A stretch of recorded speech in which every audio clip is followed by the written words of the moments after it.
2014 uyu Philipita yaje guhabwa igikombe cy'umunyamakuru mwiza wa entertainment cyangwa se imyidagaduro wahize abanje kuvuga ngo Ben ni indyarya, Bruce Melody ni umunyakuri.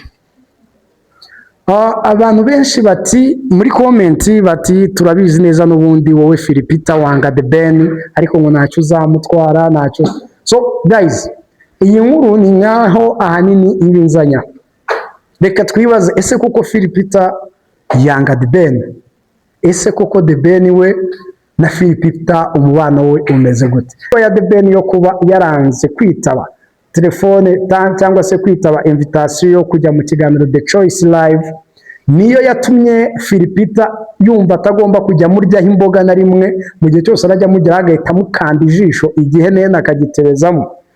Sinzi niba ari aho ibintu byagiye biva, ariko henshi cyane cyangwa se kenshi cyane muzakunda gusanga comment cyangwa se compliment za Philipita ziri negatifu kuri The Ben. Niba uri icyamamare, niba uri The Ben ukaba ugeze ku gitangazamakuru, niyo waba ugiye kuvuga ku muziki, niba warashwanye n'umugore, umenye ko iyo nkuru ugomba kuyibazwaho.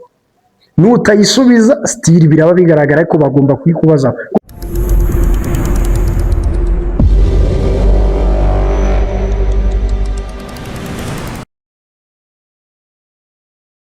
Donge ndagarutse nanone rero kuri Yabiso TV show, ni Yabiso wanyu mwanya nsorosa mukondo wa semembo muzo ku Rwanda umwe wavuze ko kuminuza ko umugore ari umugabo. Nagize amahirwe mvuka ivaje yaraje imvana ivata mu kanwa, bityo mubibonye mukomeza kumva ibyo mvuga. Nkabakunda cyane, nkabyishimira cyane, ariho hano mbifuriza kugira Imana n'amafaranga ndetse n'ubuyobozi bwiza. Bahaye ikaze muri iki kiganiro. Ni ikiganiro kitari buze gutinda cyane, ariko kandi kiraza kuba gifite amakuru meza aryoshye, inkuru nziza ishyushye. Ni nyuma y'igihe tumara kubona ko Philipita abantu benshi bagenda bamwikoma, yaba murabizi ku nkundura yabayeho Dani nanone ajya ku isibo mu kiganiro The Choice akava hari ibibazo. Twe twarabonye video kera yagiye nayo naho bibi bibazo twagiye tubona. Papa cyangwa naho usibye ko hari ukuntu bamukarumye ari kumwe na Kadafe bibi bibazo. Tugenda tubona abandi benshi batandukanye ari ahantu kugira ngo wivane mwakira kiganiro ari ibindi. So kuri inshuro rero nyuma mwabonye uko byagenze ku nkuru yatangaje kuri Muyango, benshi niba byumva kimwe, ariko naraje ndababwira ni bari abantu n'inshuti n'ubundi byabonye muze kubyivangamo mwarabibonye. Ariko ikingaruye hano cyane ni ukuza kumenya ese Philipita apfiki na The Ben. Philipita apfiki na The Ben. The Ben byagenze bite? So ugiye kumbangamira se ubwo mwana? So kuri inshuro rero ikinzanya hano kiremereye cyane ukumenya ngo ese koko Philipita na The Ben ntibacana waka? Ese koko Philipita yikundira Bruce Melody kuruta uko akunda The Ben? Byagenze gute? Byatangiye ryari kugira ngo uyu Philipita we na The Ben bibazo, cyangwa se si ikibazo nk'uko mubibona ahubwo harimo ibindi? Mwibutse ko uyu The Ben nta gihe na kimwe muri kariyeri ya Philipita amaze, nta gihe na kimwe aratanga interview cyangwa se arakorana ikiganiro na Philipita. Ese ni The Ben wanze kujya gutanga ikiganiro? Ese ni Philipita wanze kumuhamagara? Ibi ngibi byose rero tugiye kubireba muri iki kiganiro. Reka duhere rero kwa Philipita. Philipita ni muntu ki? Uyu DJ Philipita ni muntu ki uretse kuba mumubona hariya? Uyu yitwa Nzeyimana Philbert, akaba yari yarangije amashuri ye yisumbuye icyo twita secondaire mu kigo cy'urwunge rw'amashuri Gahini mu karere ka Kayonza, agahita akomereza ubwo icyo gihe yigaga ibyo bitaga biochimie, yabaga ari mate chimie na biologie. Aza gukomereza muri kaminuza nkuru y'u Rwanda i Butare, yiga ibyerekeye n'ubuvuzi. Icyo yibura yize icyitwa Allied Health Science n'ubuvuzi. Philipita uyu nguyu aza gusoza kaminuza 2013 ayisoreza i Butare. Itangazamakuru rero yarigezemo ryari, yaryinjiye gute? 2011 Philipita nibwo yisanze atanga itangazamakuru nk'umunyamwuga cyangwa se mu buryo buri professionnel ku Isango Star. Uyu Philipita n'ubundi yize ayo mashuri ye yose yiyumvamo ko cyangwa se yumvamo impano yo byerekeye n'imyidagaduro, aribyo tugiye gukomeza tureba. Atangiye rero itangazamakuru ku Isango Star 2011 wari umwaka mwiza ku muntu uwo ari we wese hano mu Rwanda wari uri mu myidagaduro. Uyu The Ben mwibutse ko yatangiye umuziki 2008, twari dufite ba Tom Close, ba Meddy nabo bari bahari, Tuff Gang, ba Riderman, twari dufitemo abo bahanzi bamwe twari tugiye ba Bulldog, donc Urban Boys nabo tuza kuya tubabona, twari dufitemo ba bahanzi. N'ubundi icyo gihe 2011 Philipita yagiye muri itangazamakuru, n'ubundi umuziki nyarwanda wari ushyushye icyo gihe, nta kibazo na kimwe twari dufite byerekeye n'umuziki, uretse ko utabigereranya n'urwego aka kanya umuziki nyarwanda ugezemo. So Philipita rero yageze mu itangazamakuru ku Isango Star 2011, aza gukomeza rero bitewe n'inzozi ziwe, ibyo yashakaga mu ruganda. Yatangiye kwihugura cyangwa kwimenyereza kuvanga imiziki, ubu DJ, akaba ariyo mpamvu mumuzi nka DJ Philipita. Yaje no kubimenya cyane.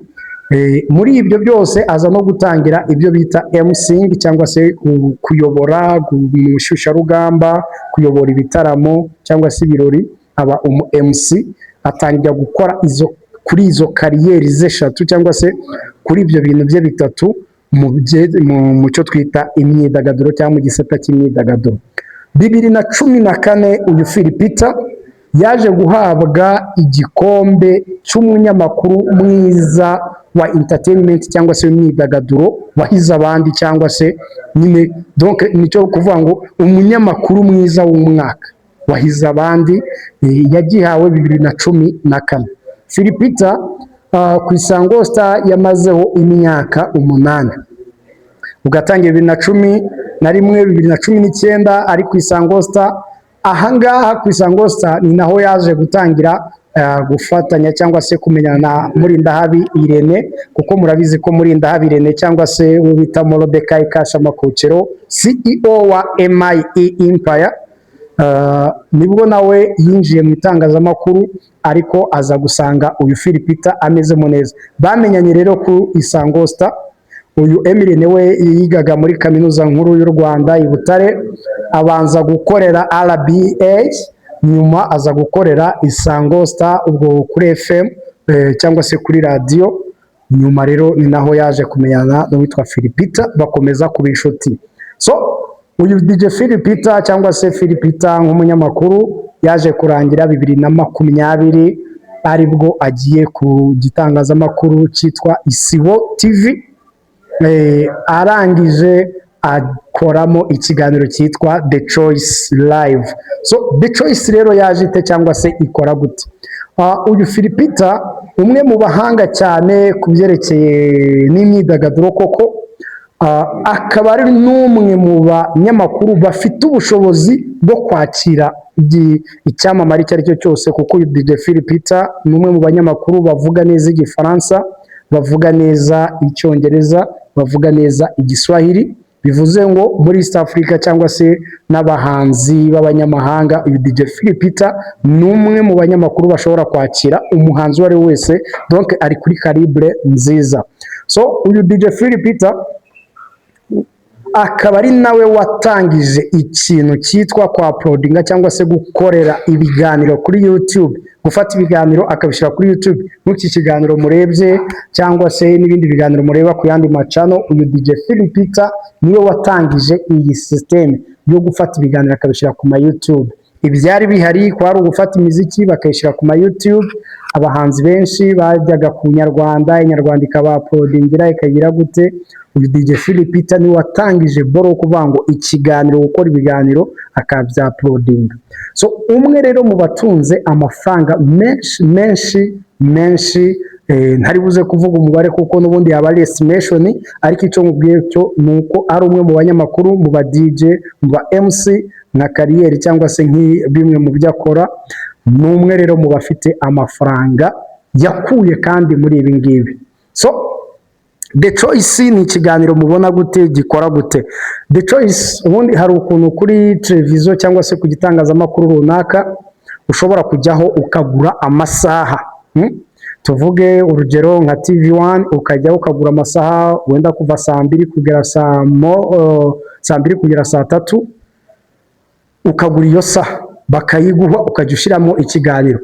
Icyambere kimwe babanza kureba ko bijyanye n'indangagaciro cyangwa se n'amategeko n'amabwiriza icyo kitangazamakuru gikoreramo, donc wubahirije imirongo migari yabo, utazabangama, utazashyiraho ibitemewe, and then ibiganiro byawe iyo bamaze kubyemera, ayo masaha uyakoreshamo akazi kawe, inyungu ayo masaha bigize niwe bigira. Uyu Philipita rero ku isibo ni y'umukire. Philipita aragiye afata amasaha amwe arayapatana, arayatwara, ashyiramo ikiganiro cye cyitwa The Choice. Ni ikiganiro atumiramo ibyamamare by'abahanzi, aganakoreramo amakuru agiye atandukanye agezweho hirya no hino mu gihugu. So ni ikiganiro rero yazanye akagikora live on air kuri televiziyo ya Isibo. Ni ukuvuga ngo ababa bakurikiranye televiziyo ya Isibo burya ku masheni agiye atandukanye kuri mu bireba ku mateleviziyo mufite mu rugo iwanyu, ikiganiro The Choice live iyo kiri guca hariya murakibona. Nyuma icyo kiganiro nicyo afata akaza kucya-uploadinga kuri channel ye yitwa The Choice Live. Aha rero niho DJ Philipita yigeze agira n'igihe abura channel yiwe yitwa The Choice Live, ayibuze mubona indi channel ya The Choice Live 2, ariko The Choice Live yaje kugaruka ubirahari. So nuko rero The Choice Live ikiganiro gikorwa, ni ikiganiro cye anyuza kuri televiziyo y'abandi, ariko ni ikiganiro cye inyungu zose zivuye mu kiriya kiganiro afitewe uko abimanaginga. Ubwo nayingize ninjiremo muri make umenye aho amafaranga ya Philipita agenda ava n'andi madira agenda akora, ariko byose bivuye mu kumenyekana kuko ari umunyamakuru wemewe, niko navuga, akaba ari n'umunyamakuru kandi wabiciye bigacika, umustar. Ubu rero DJ Philipita ni n'umuhanzi, nyuma yo kuba ari umu MC akaba ari umu DJ akaba ari umunyamakuru, ni umuhanzi. Twagiye tumumenya cyane ku ndirimbo Bimpame yiwe na Marina, yagiye akora indirimbo indirimbo yitwa Thermometer, n'indirimbo afite indirimbo zirenga nka zingahe. So Philipita ni umwe mu banyamakuru aka kanya navuga ko nta muntu n'umwe yaza gutinya. Nimvuga gutinya nimwumve ko ari mu buryo bwo kugira ngo yubahuke umuntu runaka, oya. Ubwo impamvu ntangiye kwinjiraho ni ukugira ngo ntangire mbinjize muri saga nyinshi mwagiye mubona ngo Dani nanone bashwanye mu kiganiro byagenze gutya.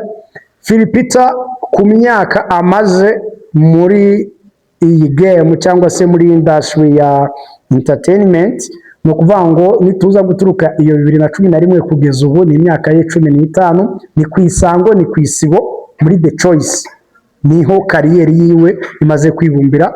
Uretse n'ibyo byo kujya mu buhanzi, kwemusinga no kuba ari umu DJ, ibyo murabizi. So uyu DJ Philipita ni umwe mu banyamakuru badaca ku ruhande. Okay, ni umuntu ashobora gufata uruhande akabogama nawe nyine nk'umuntu bisanzwe, ariko ni umwe mu banyamakuru nk'umuntu wamaze gutera imbere, akaba abantu benshi akoresha ibiganiro abarusha izina, akabarusha n'amafaranga. Bivuze ngo bimuha imbaraga zo gukora ikiganiro adafite ubwoba, bimuha imbaraga zo gukora ikiganiro akabaza ikibazo cyose ashaka, bimuha imbaraga n'ubushobozi bwo kudatinya umutumirwa. Kutamutinya simvuze ko atari ukumwubaha.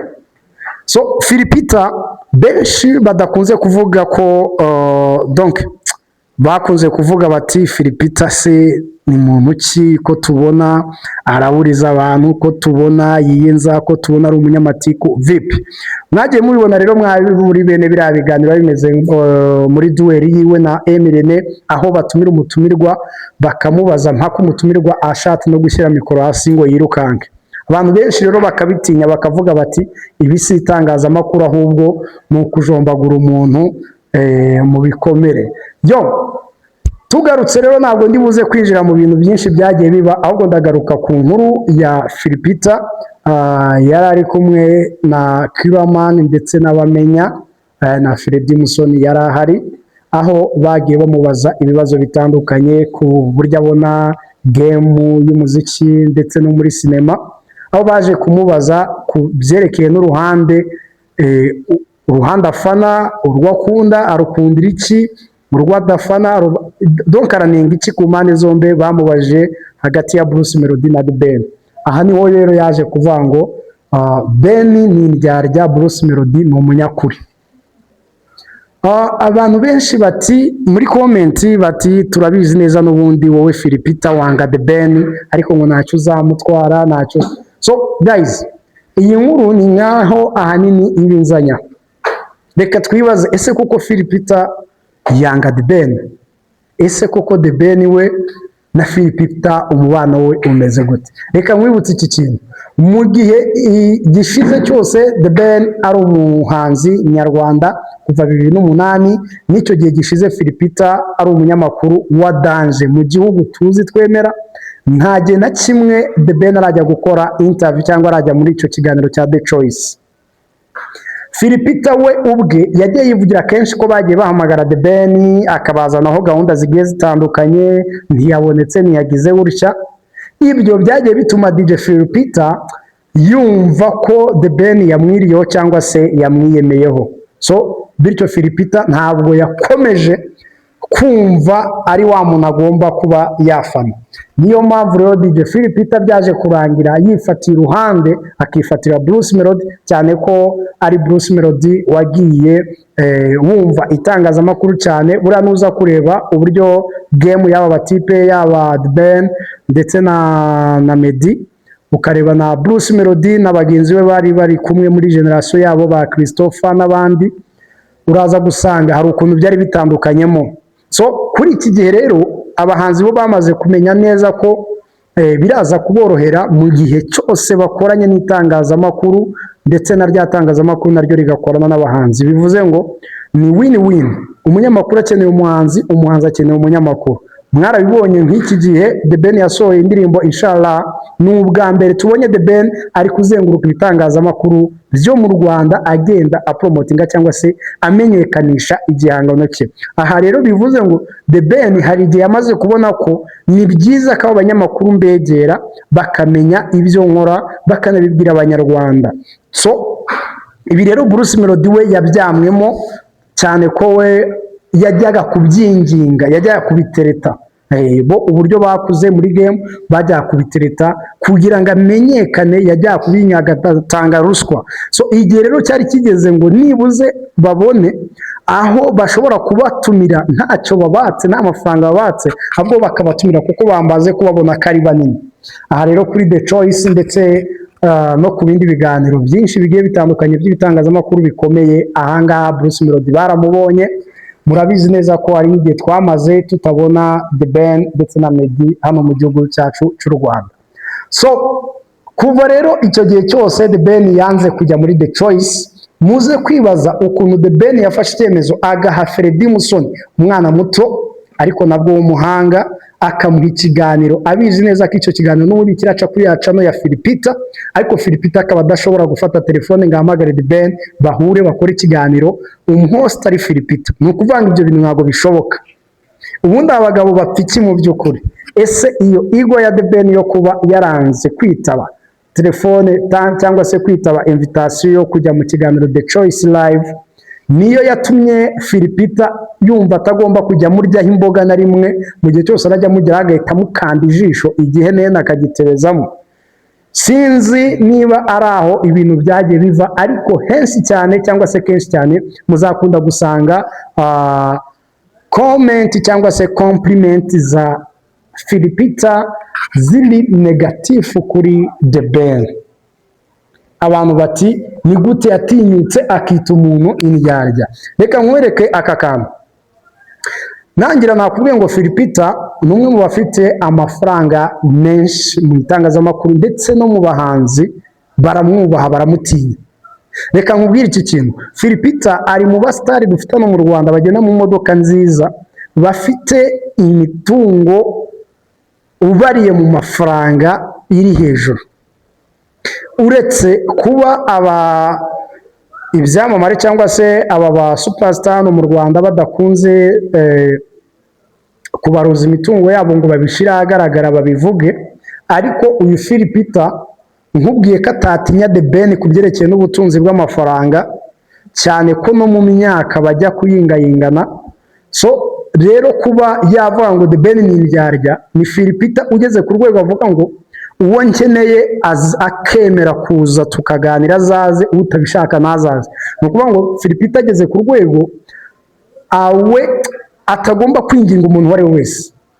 Ibi ngibi ntabwo njye navuga ko ari bibi, ahubwo nabikunda kuko bizatuma atanga amakuru y'ukuri, kuko ntawe yinginga, ntawe azingingira interview, azagutumira mu kiganiro nuzuze, nutazi ubyihorere, amakuru ayatangaza. Ngira ngo n'abaza arababaza, kandi still niyo babishwaniramo ntibimubuza kurekura ya makuru. Mwarabibonye kuri Muyango yaramuhuje, ariko still amakuru arayerekura, cyane ko Philipita arakubwira ngo igihe cyose mbona ko ayo makuru nta kintu na kimwe agiye kwangiza, ayo makuru sosiyete yakeneye, mbona nta kintu na kimwe cyatuma ntarekura inkuru, kandi koko niko bigomba kugenda.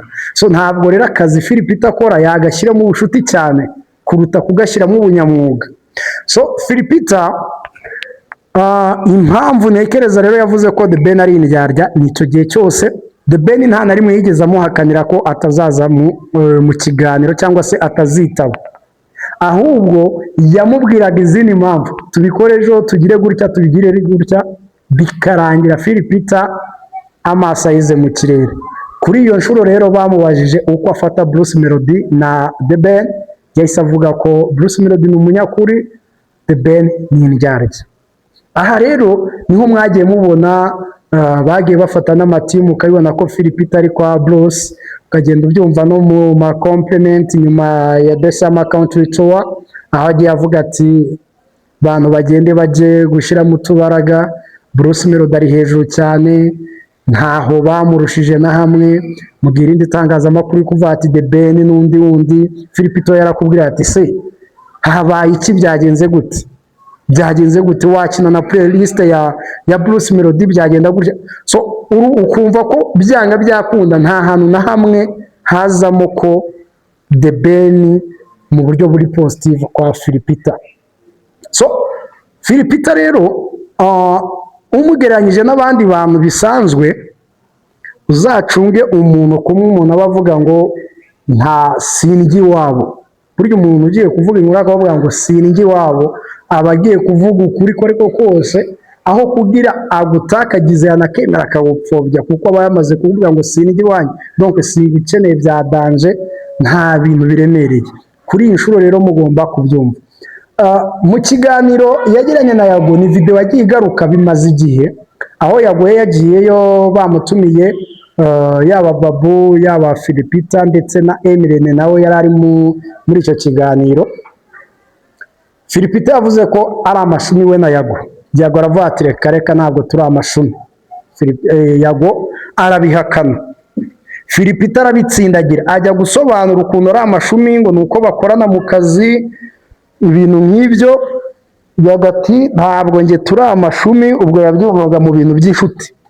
Kandi koko Yago ni kenshi cyane atagiye avuga ibintu bizima kuri DJ Philipita, cyangwa se kuri iyi timu ya Philipita na Emirene, ndetse iriya duel yo muri The Choice Live. So rero kugera ubu si umwe, si babiri, si batatu batinya kwinjira mwa kiriya kiganiro. Iyo urebye ibyabaye kuri Dani Nanone, muri ya nkundura Dani Nanone ari gutandukana n'umugore wiwe, hajemo saga, barwanye se, ngo umwana byagenze gutya, ngo arigendeye, Dani Nanone ngo baramufunga. Dani Nanone bamubajije kuri ibyo bibazo akajyanga kubivugaho no kugira gute, yaje gupromotinga umuziki, ariko Philipita aranga akajya amubaza. Ariho hantu havuye bya bintu za mpaka za ngo turwane, hazamo ibintu ngo bya nonsense, ngo kuki bigenda gutya, undi nawe donc murabizi. So Philipita rero simpamya ko ari urwango, ahubwo igihe amaze mu kazi n'ibiceri yabonyemo, kuko buryo umuntu akennye hari igihe rimwe na rimwe aca bugufi imbere y'abantu banini kumuruta, bityo ashobora kwangiza akazi abikoresheje n'amarangamutima. Ariko buryo uri gukora akazi atari ukuvuga ngo okay ibiceri uri kubishaka muri ako kazi, ariko kandi nanone ugomba kugakora kinyamwuga. Hari inkuru uri icyamamare utagomba gusimbuka, ibyo ngibyo byo mugomba kujya mubyemera. Niba uri icyamamare, niba uri The Ben ukaba ugeze ku gitangazamakuru, niyo waba ugiye kuvuga ku muziki, niba warashwanye n'umugore, umenye ko iyo nkuru ugomba kuyibazwaho.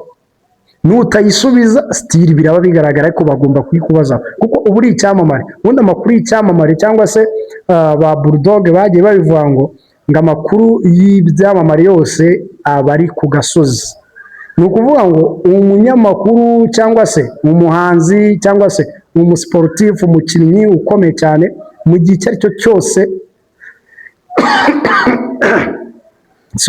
mu gihe icyo ari cyo cyose inkuru ziwe, hari inkuru zivugwa zaba mu muryango we cyangwa iki, zizamubazwa. So bivuze ngo ntabwo Philipita nk'uko abantu mubitekereza, ntabwo ari uko aba yatandukiriye, kuko azi principles z'umunyamakuru, arazizi: educate, entertain and inform. Arabizi ko agomba gutanga amakuru, agomba kwigisha, ariko kandi agomba no gutuma abantu bishima bakurikiranye ibyo biganiro. Rero ntabwo mpamya ko Philipita na burya yashyiramo ako kantu k'ubumuntu ko kuba ari umuntu agafata uruhande akabogama akagira gute, ariko byinshi n'ubundi usanga biri muri za principe. Ntabwo uzaza ngo umubwire gutya Philipita nubwo muri inshuti, ariko menya ngo ni umunyamakuru, agomba gutangaza inkuru, agomba kukubaza ibibazo, nibikunanira biraba ikibazo. Murabizi kwa yatumiye Kadafi, yatumira na Papa Cyangwe, ntabwo bari bazi ko bari bubahahurire. Cyangwe yari agiye kureka mikoro akirukanka, byari ibindi. So hariya rero hariya rero nicyo twita to entertain, kuko bari bagashake uko byagenda kose hari ukuntu twaryohewe. So Philipita rero navuga ko self confidence yamaze kuba nyinshi cyane bitewe n'urwego ahagazeho. Ubwo rero ahanini nari mvuze nti reka mbabwire Philipita uwo ari we, ejo mutazajya mukomeza no kubyitiranya, cyangwa se ejo nawe wajya mu kiganiro ahantu wakumva bari kukubaza bya bibazo byo kwivamo, hariyo ugiye utagize gute, utari wa muntu nawe ugomba kuvuga ati ndavuga ibi ndaca ku ruhande gutya, rwose hariya bishobora kuba ibindi. So benshi rero ntabwo babikunze, ntabwo twabura mwayo mabara, ntabwo twayabura, ariko hari n'abandi babikunda. Uyu Philipita rero nk'umu DJ, nk'umuhanzi, nk'umu MC kandi nk'umunyamakuru, kandi muri buri gisata icyo ari cyo cyose mwaho ngaho akaba ari munini muri byo. Ntuze kumbwira ngo ari umuntu azatinya w'icyamamare hano mu Rwanda. Niba utekereza ko ari umuntu azatinya, wowe niwo handi uzatangira ngo Philipita yakoze amakosa. Philipita ubwo arakubwira ngo nta muntu n'umwe nzatinya, kandi koko ntawe. Abo bose banini ni banini, arabazi, n'imyaka bamurushamo ntabwo ari myinshi cyane. So nta muntu rero muri iki gisata cy'imyidagaduro Philipita azatinya kubaza ikibazo icyo ari cyo cyose, kandi ntekereza ko n'ibibazo akenshi abaza ntabwo yabura umubare munini w'abantu twari dukeneye kumva ikibazo nk'icyo, hari nyirabyo agira icyo agira gute abivugaho. So guys rero reka tuze kongera mu bindi biganiro. Wibutsa ko uyu Philipita ni nkawe watyaje Irene neza, muri Ndahabirene amwita nka papa, yatyaje Babu muri kumubona, ari gutyaza Fredy Musoni nawe murimo kumubona. Sorry kabisa mwaza kwihanga, ndumva simeze neza ubwo yanye bushakaga kawa guys. Fabrice Ntwari nawe arimo. So guys rero reka ibiganiro byacu tuze kuba tubisubikiye ahangaha, tuze gukomeza kubana na Yabiso TV show umunsi ku wundi. Mukunda ibintu byacu, mubishyigikire, nibyo bidutera motivation, nibyo bidutera courage mu by'ukuri. So reka nkwibutse ko salo nziza, salo y'imisatsi ya naturelle yamaze guca impaka nta yindi ni Lilies Natural Hair Salon. Lilies Natural Hair Salon ku ma twist meza y'imisatsi ya naturere, ku bituta byiza, ku mavuta ya donc ku mavuta y'iyo misatsi, ku mavitamine meza. Bantu bikomeza kubashuka ngo kugira ugire umusatsi mwiza wa naturere ngo bizagusaba kubanza kogosha ufite oya. Lilies Natural Hair Salon yamaze guca impaka. Kwafe nziza, abageni mushaka gusokoza imisatsi ya naturere ni muri Lilies Natural Hair Salon. Turi mu mujyi ka Free Zone, hano mu gikari cya Beka neza. Iyo ugeze kuri rwa rwapa runini rwanditseho ijambo Kigali, uhita ubona icyapa cyanditseho Lilies Natural Hair Salon. Ni imbere ya Beka neza, nta mayobera birimo, muzaze babiteho, nibwo muzamenya neza ko ukuri kwamaze kumenyekana.